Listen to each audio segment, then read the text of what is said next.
बात बहुत पुरानी है। तिलकपुर नाम के एक गांव में बड़ा ही धनी आदमी रहता था। भगवान ने उसका घर मानो सोने से पाट दिया था, लेकिन इस ढेर सारे सोने से भी ज्यादा प्यारी एक चीज उसके लिए उसके पास थी, और वह थी उसकी बेटी माधु। माधु के आगे तिलकपुर की सारी सुंदरियां पानी भरती थीं। तिलकपुर में एक लड़का भी रहता था जिसका नाम तो परमेश्वर था, लेकिन लोग उसे आशिक गरीब कहकर बुलाते थे। भगवान ने उसे इस धरती पर गरीब ही भेजा और गरीब ही रखा। उसके पास एक सच्चे दिल और गीत गाने की प्रतिभा के अलावा कुछ और नहीं था। वह अपनी सारंगी उठाता और उसकी सारंगी पर तिलकपुर के पुराने वीरों की विजय गाथा होती थी। वह ब्याह शादियों में जाकर या धनी लोगों के खुशी के मौके पर जाकर अपने गीतों से उनका मन बहलाता था। ब्याह शादी के ऐसे ही एक मौके पर माधु को उसने पहली बार देखा था। तभी से दोनों एक दूसरे को चाहने लगे थे, लेकिन माधु गरीब आशिक के लिए एक सपना ही थी। एक दिन की बात है, गरीब आशिक का चेहरा उदासी में डूबा हुआ था जब उसकी प्रेमिका माधु उससे मिलने आई। माधु ने उसका हालचाल पूछा। गरीब आशिक ने कहा, मैं तुमसे प्यार करता हूँ, फिर भी तुम कभी मेरी नहीं हो सकती। माधु ने कहा, तुम मायूस मत हो, विवाह के लिए मेरे पिता से बात करो ना। वह अपने ही खर्च से हमारी शादी कर देंगे और मुझे इतना धन देंगे कि हम दोनों की जिंदगी आराम से निकल जाएगी।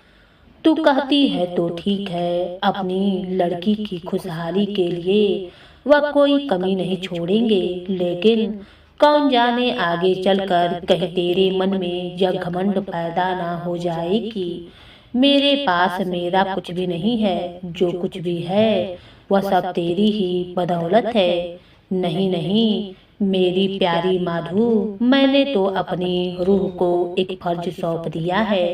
मैं प्रतिज्ञा करता हूँ कि 7 साल तक मैं दुनिया की खाक छान कर धन दौलत जमा करूँगा और फिर वापस लौटूंगा, या फिर किसी जंगल में खत्म हो जाऊंगा।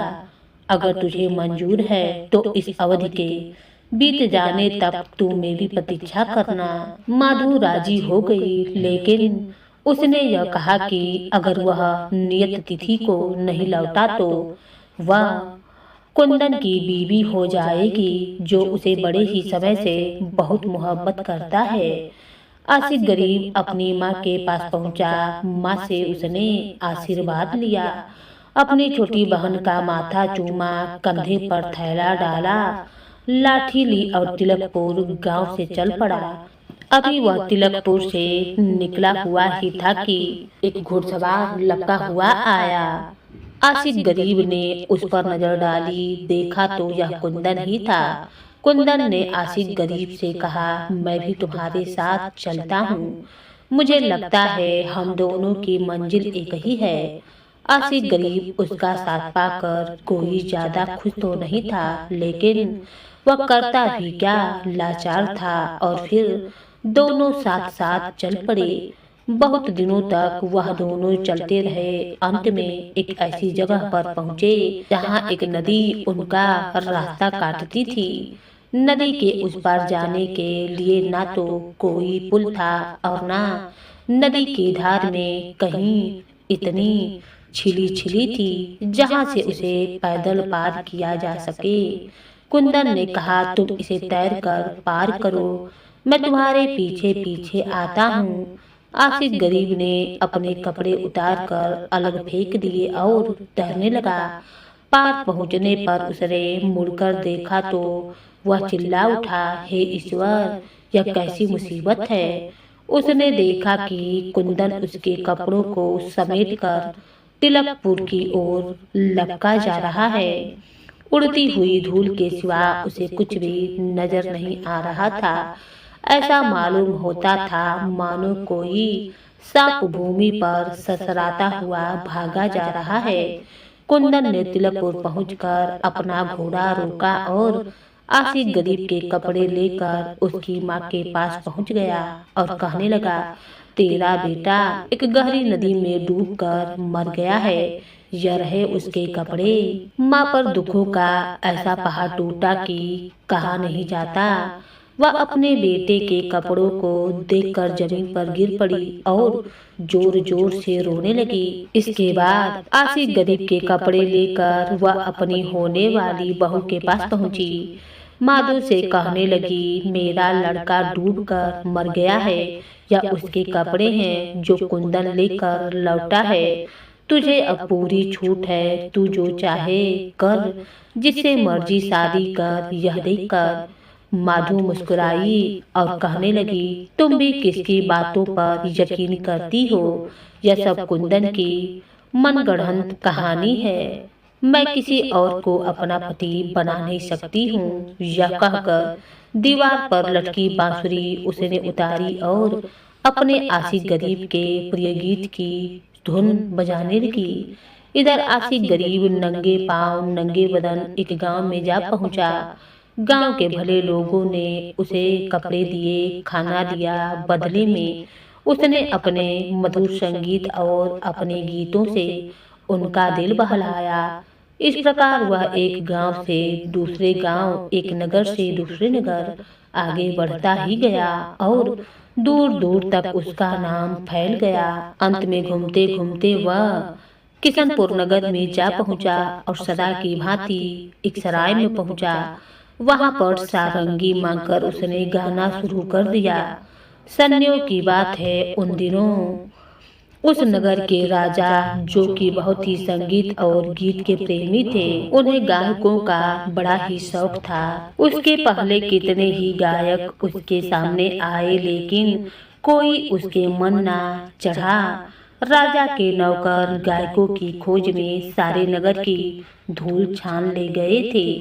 तभी अचानक सराय के पास से गुजरते समय उनके कानों में एक जादू भरी आवाज सुनाई दी। वह लपक कर भीतर जा पहुंचे। आशिक गरीब से कहने लगे, चल हमारे साथ हमारे राजा के पास, नहीं तो इनकार करने पर तू अपने सिर से हाथ धो बैठेगा। मैं आजाद आदमी हूँ, तिलकपुर मेरा घर है। जी करेगा तो जाऊंगा, नहीं तो नहीं। जी करता है तो गाता हूँ, परंतु तू, जब मेरा जी करता है तब तुम्हारा राजा मेरा कोई मालिक नहीं है।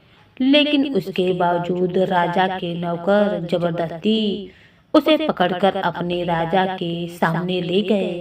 राजा ने कहा, गाना गाओ। आशिक गरीब ने गाना शुरू किया और उसका यह गीत क्या था कि माधु के रूप का तराना था। गरीबी राजा को गीत इतना पसंद आया कि उसने आशिक गरीब को अपने दरबार में ही रख लिया। सोने और चांदी की उस पर वर्षा होने लगी। एक से बढ़कर एक बढ़िया कपड़े, खुशी से भरा हुआ रंगीन जीवन अब वह बिता रहा था। ऐसो आराम की उसे कोई कमी न थी। माधु को वह भूल ही गया था, यह तो नहीं पता, लेकिन इंतजार की नियत अवधि खिसकी जा रही थी। 7 सालों में से आखिरी 7 जल्द ही खत्म होने वाला था, लेकिन यहाँ से विदा होने की अभी तक उसे कोई सूध न थी। इसी समय 40 ऊँटों और 80 गुलामों का एक कारवां लेकर कोई सौदागर तिलकपुर से रवाना होने वाला था। सो माधु ने उसे अपने पास बुलाया और उसे एक सारंगी दी। कहने लगी, सौदागर, इस सारंगी को अपने साथ लेते जाओ। जिस नगर में भी तुम पहुँचो, अपने सामान के साथ इसे अच्छी तरह से सजा कर रखना और यह बात अच्छी तरीके से फैला देना कि जो अपने आप को इस सारंगी का मालिक साबित करेगा, उसे यह सारंगी ही नहीं बल्कि उसके साथ इनाम भी दिया जाएगा। सौदागर चल दिया। जिस जगह पर भी वह पड़ाव डालता, माधु ने जो काम सौंपा था उसे करता, लेकिन ऐसा कोई ना मिला जो उस सारंगी को अपना मालिक होना मंजूर करता। सोना तो किसी ने सारंगी हासिल की और ना ही उसका इनाम।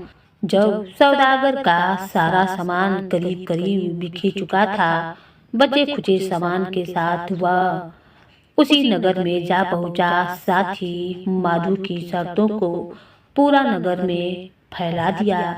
आसिफ गरीब ने भी इसके बारे में सुना। भागकर वह उस सराय में पहुंचा जहां पर तिलकपुर का सौदागर रुका हुआ था।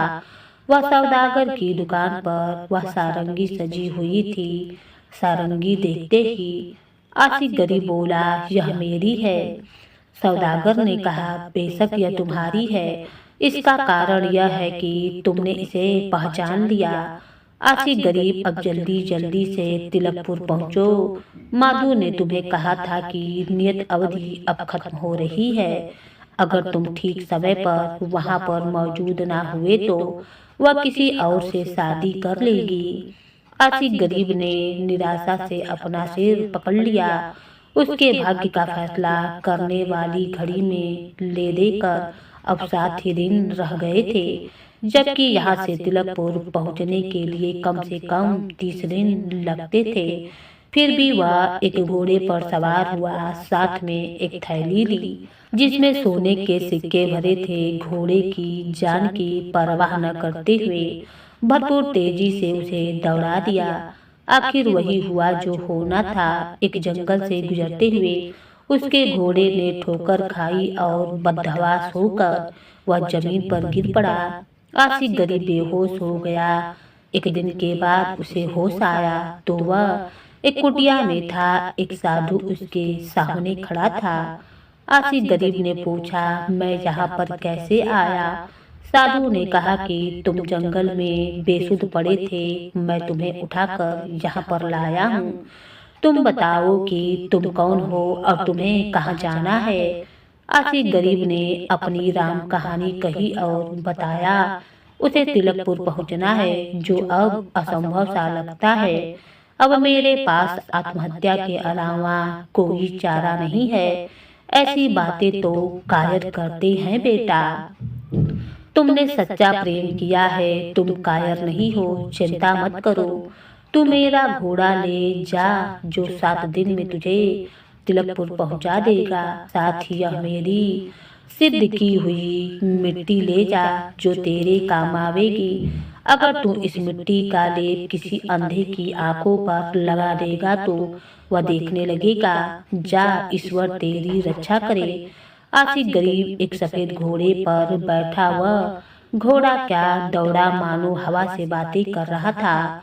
ठीक 7वें दिन आसिफ गरीब तिलकपुर जा पहुंचा। काफी रात बीतने के बाद आसिफ गरीब अपने घर पहुंचा। कांपते हाथों से उसने दरवाजा खटखटाया, साथ ही अपनी माँ को आवाज दी, माँ दरवाजा खोल, भूख के मारे मेरा बुरा हाल है। रहम कर और अपने मुसाफिर बेटे को अंदर आने दे। जवाब में बुढ़िया की कमजोर सी आवाज आई, राहगीर को शरण देने के लिए अमीर लोगों के घर मौजूद हैं। सारे नगर में ब्याह शादियां हो रही हैं, तू वहीं जा, वहीं तेरी रात मजे से गुजरेगी। माँ, यहाँ पर मैं किसी को नहीं जानता, इसीलिए तुमसे ही विनती करता हूँ, अपने मुसाफिर बेटे को अंदर आने दे। इस पर उसकी बहन ने कहा, मैं उठती हूँ माँ, देखती हूँ कि दरवाजे पर कौन है। नकारा लड़की एक अनजान युवक के सामने तू जाएगी तो उसकी आव भगत करेगी। देखती नहीं मैं अंधी हो चुकी हूँ। 7 साल पहले मैंने आंसू बहाए और अब मुझे कुछ दिखाई नहीं देता है। माँ को झिड़ककर लड़की ने उठकर आसिफ गरीब के लिए दरवाजा खोल दिया। आसिफ गरीब अंदर आया और चारों ओर देखने लगा। उसकी माँ तो अंधी हो चुकी थी, साथ ही उसकी बहन भी उसे ना पहचान पाई। आसिफ गरीब के मन में भावनाओं का अंबार लगने लगा। मधुर आवाज देने वाली उसकी सारंगी वहीं पर टंगी हुई थी। सारंगी के ऊपर धूल की तह जमा हो चुकी थी। उसने अपनी माँ को कुदेरना शुरू किया, वह दीवार पर क्या लटका है, तू भी कैसा मीन मेखी मेहमान है, बस इतना ही गनीमत समझ के तुझे एक आध रोटी मिल जाएगी और ईश्वर का नाम ले सुबह सुबह यहाँ से विदा हो जा।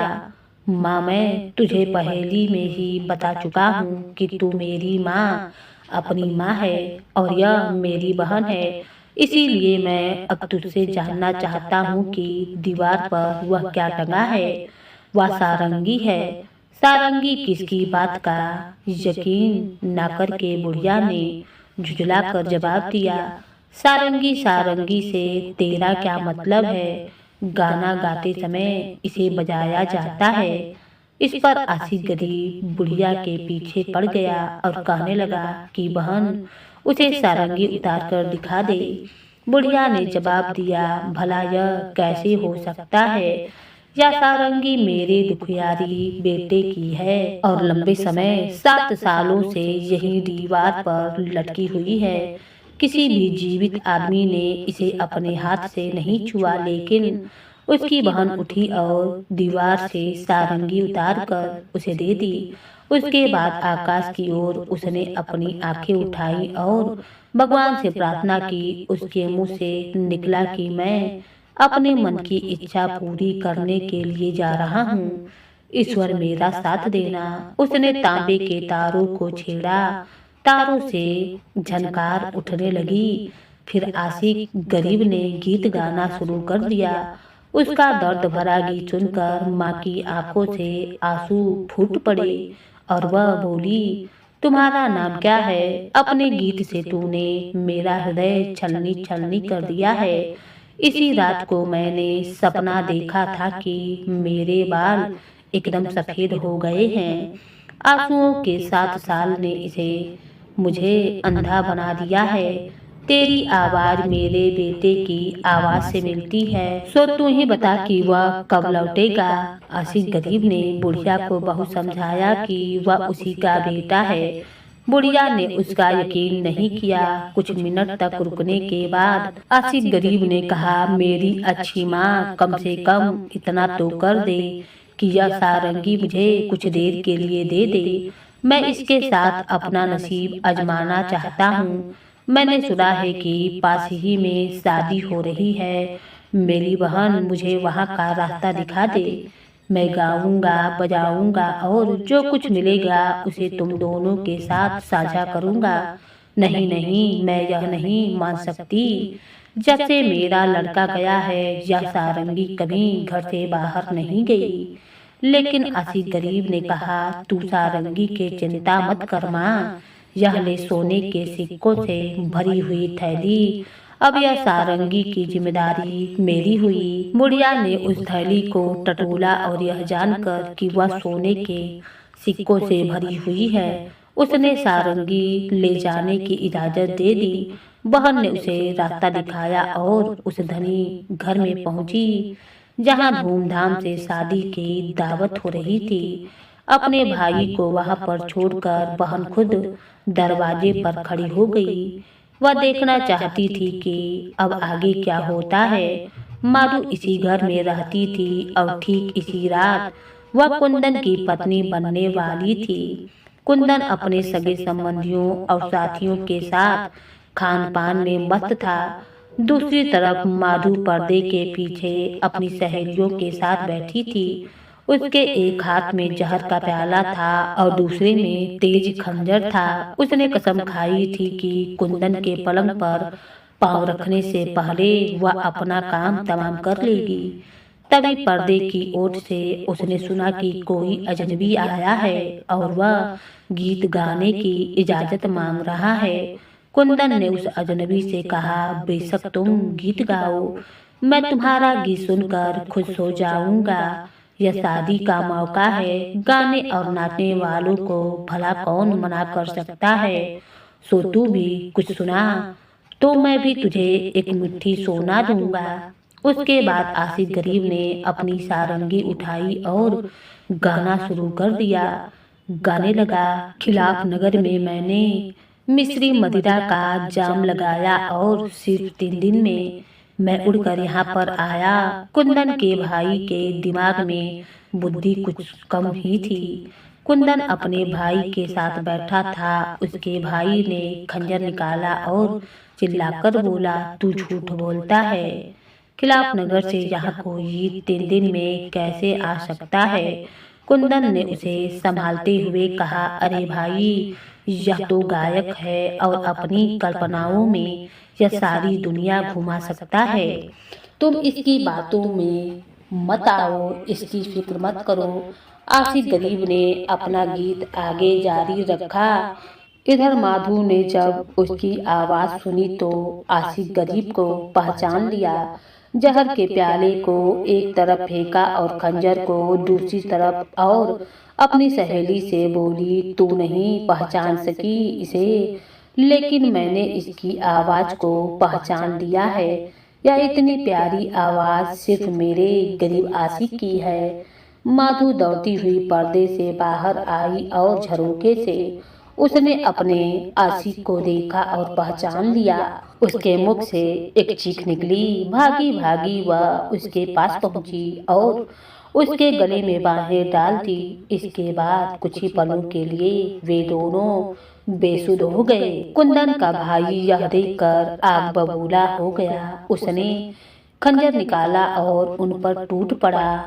वह दोनों को मार डालना चाहता था, लेकिन कुंदन ने उसे रोकते हुए कहा, भाई रुक जा, अपना गुस्सा ठंडा कर और याद रख कि इस जन्म में जो कुछ भी मेरे भाग्य में था मुझे वही मिलेगा और इससे कभी छुटकारा नहीं मिल सकता है।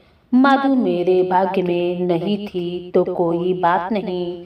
होश आने पर माधु लाज के मारे लाल हो गई थी। हाथों से उसने अपना मुंह छिपा लिया और पर्दे के पीछे ओझल हो गई। तब दूल्हे यानी कि कुंदन ने कहा, मेरे भाई, इतने थोड़े समय में तू इतना बड़ा रास्ता पूरा करके कैसे आ गया? आशिक गरीब ने उसको अपनी सारी कहानी बताई। इधर आशिक गरीब की बहन जो दरवाजे पर खड़ी थी, यह सब सुनते ही वह अपनी माँ के पास गई। उसने चिल्लाकर कहा, माँ, वह सचमुच ही मेरा भाई और तेरा बेटा आशिक गरीब है। इसके बाद वह अपनी माँ का हाथ पकड़कर उसे वहां दे आई जहां पर दावत हो रही थी। आशिक गरीब ने अपने झोले में से मिट्टी निकाली, उसे पानी में घोलकर अपनी माँ की आंखों पर लेप कर दिया। लेप करते हुए वह कहने लगा, तुम लोगों के सामने अब यह बात सच साबित हो जाएगी कि मैं एक महान साधु से मिलकर आ रहा हूँ।